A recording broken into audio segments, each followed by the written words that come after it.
Dahil Biyernes ngayon ay naisipan ko magluto ng Filipino famous dish, ang ginisang munggo. Napakasarap nito at healthy.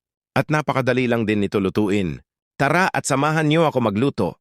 Sa isang kaserola ay ilagay ang munggo, maglagay ng tubig, takpan at palambutin.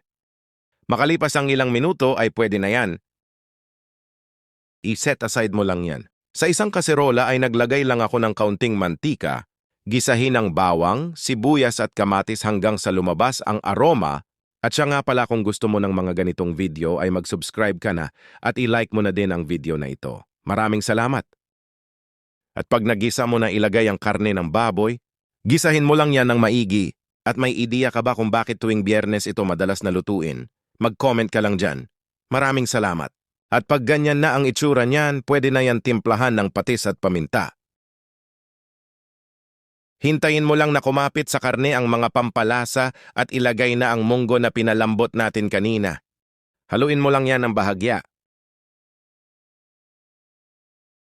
At naglagay ako dito ng ampalaya.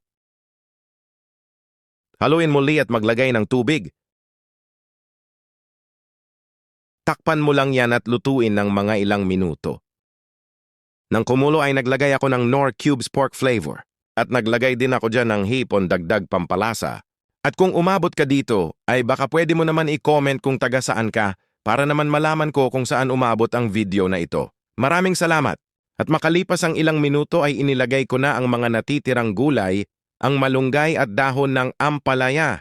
Haluin mo lang yan at takpan muli, lutuin ng mga 2 minuto. At makalipas ang ilang sandali ay pwedeng-pwede na yan, ready to serve.